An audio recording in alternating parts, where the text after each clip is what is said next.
பல முறை குழந்தை விளையாடுது அப்படின்னா டைம் வேஸ்ட் பண்ணுது அப்படின்னு நினச்சிக்கோம்.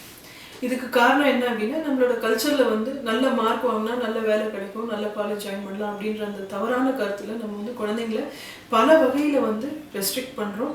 அவங்களோட சிந்தனைகளை வந்து வளர விடுறதில்ல. இதில் வந்து முக்கியமாக விளையாட்டுனால என்ன வளர்ச்சி அப்படின்னு பார்த்தீங்கன்னா, முதல்ல விளையாட்டு இருக்கும்போது குழந்தைங்க வந்து ரூல்ஸ் ஃபாலோ பண்ண கற்றுக்குறாங்க. ரூல்ஸ் ஃபாலோ பண்ணுறது அப்படின்னா, இப்போ வந்து குரூப்பில் விளையாடுறாங்க அப்படின்னா இப்படி தான் விளையாடணும், இப்படி விளையாடக்கூடாதுன்றது அவங்க ஃபஸ்ட்டு லேர்ன் பண்ணிக்கிறாங்க. இதனால நல்லது கெட்டதுக்கு உண்டான வித்தியாசங்கள் எது செய்யலாம் கூடாதுங்கிறது கற்றுக்குறாங்க. ஸோ இந்த மாரல் டெவலப்மெண்ட் சொல்லுவாங்க. ரெண்டாவது விஷயம், குரூப்பில் விளையாடும் போது ஒரு சில சிச்சுவேஷன்ஸை வந்து நல்லா ஹேண்டில் பண்ண கற்றுக்குவாங்க. உதாரணம் என்ன அப்படின்னா, இப்போ நம்மளே சின்ன வயசில் வந்து தெருவுலலாம் கிரிக்கெட் விளையாடிருப்போம். யாரோ ஒருத்தர்கிட்ட தான் பேட் இருக்கும். இந்த அனுபவங்கள் எல்லாருக்கும் இருக்கும்னு நினைக்கிறேன். பேட் இருக்கும். அந்த பேட் இருக்கிற பையனோ பொண்ணோ நான் தான் பேட்டிங் ஃபுல் டே பண்ணுவேன். நம்மலாம் வந்து பின்னால் வந்து ஃபீல்டிங்கோ அந்த மாதிரி பண்ணிகிட்ருக்கோம்.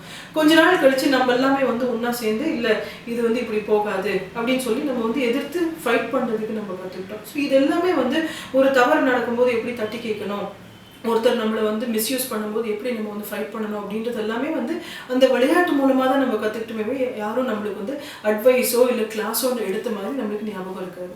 மூணாவது ரொம்ப முக்கியமான விஷயம் க்ரியேட்டிவிட்டி. இனிமேல் வந்து உலகத்தில் வந்து யார் நல்லா அச்சீவ் பண்ணுவாங்க அப்படின்னா, க்ரியேட்டிவாக புதுமையான ஐடியாஸ் கொண்டு வரவங்க தான். ஏன்னா எல்லாருக்குமே தெரியும், சிந்தனை இல்லாத கல்வி வந்து இப்போது உலகத்தில் நிறையா இருக்குது. இந்த ஒரு பிரச்சனைனால நிறைய டைம்ஸ் வந்து புது ஐடியாஸ் கொண்டு வரவங்களுக்கு முக்கியத்துவம் நம்ம கொடுக்குறோம். ஸோ ஒரு உண்மையான லீடர் ஆகணும், இல்லை உலகத்தில் அச்சீவர் ஆகணும், சக்ஸஸ்ஃபுல் ஆகணும் அப்படின்னா க்ரியேட்டிவிட்டி எவ்வளோ முக்கியன்றது நம்மளுக்கு தெரியும். இந்த மாதிரி ஒரு சுச்சுவேஷனில் விளையாட்டு பொருட்கள் மூலமாக நல்ல க்ரியேட்டிவிட்டி கொண்டு வரலாம். இப்போ நம்மளே வந்து சின்ன வயசில் வந்து இந்த கற்பனை விளையாட்டு, டீச்சர், டாக்டர் இந்த மாதிரி நம்ம கிச்சன் இந்த மாதிரி விளையாடிருக்கோம். இது செய்யும்போது நம்மளுக்கு வந்து நிறைய விளையாட்டு பொருள் இருந்திருக்காது. இருந்தாலுமே ஒரு ஸ்பூனை வச்சு நம்ம வந்து கலக்குவோம். அந்த ஸ்பூன் கிடைக்கல அப்படின்னா விரல்லையே வந்து ஸ்பூனாக கற்பனை பண்ணிப்போம். இல்லைனா ஒரு பேனாவை எடுத்து இல்லை குச்சி எடுத்து நம்ம அதை வந்து ஸ்பூனாக மாற்றிடுவோம். ஏன்னா ஒரு பிரச்சனைன்னு வரும்போது அதுக்கு சொல்யூஷன் நம்ம பிடிக்க கற்றுக்கிட்டோம்.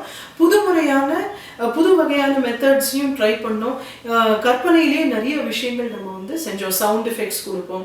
இது எல்லாமே வந்து மொழி வளர்ச்சியிலேருந்து கற்பனை சக்தியிலேருந்து எல்லாத்தையுமே டெவலப் பண்ணிச்சு. ப்ராப்ளம் சால்விங் எல்லாமே இருந்தது. போர் அடிச்சது அப்படின்றது யாருமே சொல்லியிருக்க மாட்டோம். இப்போ இருக்கக்கூடிய ஜென்ரேஷனுக்கு முதல்லேருந்தே நிறைய பொருள் வாங்கி கொடுக்கறதுனால எது ஒன்றுனாலும் எனக்கு போர் அடிக்குது, எனக்கு இது வேண்டாம், புதுசு வாங்கி கொடுன்னு சொல்கிறது காரணம் என்னென்னா, கற்பனை சக்தியை நம்மளே வந்து விளையாட்டு பொருள் மூலமாக கட் பண்ணியிருக்கோம். ஸோ என்ன செய்யலாம் அப்படின்னா, ஃபஸ்ட்டு உங்கள் குழந்தையோட நிறைய விளையாடுறதுக்கு நீங்களும் வந்து டைம் ஒதுக்குங்க. மற்ற குழந்தைங்களோடையும் போய் விளையாடுறதுக்கு வாய்ப்புகள் கொடுங்க. ஒவ்வொரு ஏஜில் ஒவ்வொரு வகையான விளையாட்டு இருக்கும். முதல் 2 வருஷம் வந்து குழந்தை வந்து தன்னோட ஓன் பாடி வச்சு தான் விளையாடும். கையை ஆட்டி பார்க்கும், காலை ஆட்டி பார்க்கும், ஏதாவது ஒரு இடத்துல ஏறி குதிக்கிறது, இந்த மாதிரி சின்ன சின்ன விஷயங்கள், பொருள் எடுத்து தூக்கி போடுறது. ஏன்னா இதெல்லாம் மொழி வளர்ச்சிக்கு, அவங்களோட தசைகளோட வளர்ச்சிக்கு தேவையானது. அந்த டைமில் சைல்ட் சேஃப்டின்றது முக்கியம். நீங்கள் வீட்டில் வந்து அவங்க கைக்கு எட்டக்கூடாத பொருள்னா கைக்கு எட்டாத தூரத்தில் வைங்க. அடிக்கடி வந்து இந்த ப்ளக் பாயிண்டில் கை விடுறது அந்த மாதிரி இதெல்லாம் வாய்ப்புகள் கொடுக்காதீங்க. எதுவாக இருந்தாலும் டம்மி பண்ணணும்னா கூட டம்மி பண்ணிவிடுங்க. ஆனால் குழந்தையோட சேஃப்டிக்கு முக்கியத்துவம் கொடுங்க. ரெண்டாவது, இந்த 2 வயசுலேருந்து 7 வயசுக்குள்ளே கற்பனை விளையாட்டு நிறையா இருக்கும். எந்த அனுபவம் வெளியே நடந்தாலும் அதை வந்து வீட்டில் வந்து செஞ்சு காட்டுவாங்க. உதாரணம், ஹோட்டல் போயிட்டு வந்தீங்கன்னா அவங்க வந்து அடுத்த நாள் வந்து வெயிட்டர் மாதிரியோ இல்லை கணக்குள்ள மாதிரியோ வந்து விளையாடுவாங்க.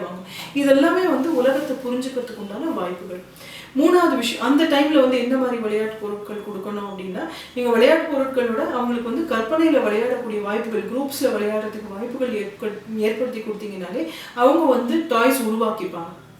அண்ட் அதே சமயத்தில் அந்த டைமில் வந்து கன்ஸ்ட்ரக்ஷன் பிளேன்னு இருக்கும். அவங்க சின்ன சின்ன பொருள் வச்சு ஒரு வீடு மாதிரி கட்டுறது, இல்லைனா வந்து சின்ன சின்ன பசில்ஸ் செய்கிறது, அதெல்லாம் இருக்கும். ஸோ அதனால் நல்ல கற்பனைக்கும் பசில்ஸும் கலந்து விளையாடுற மாதிரி அவங்களுக்கு சான்சஸ் கொடுங்க.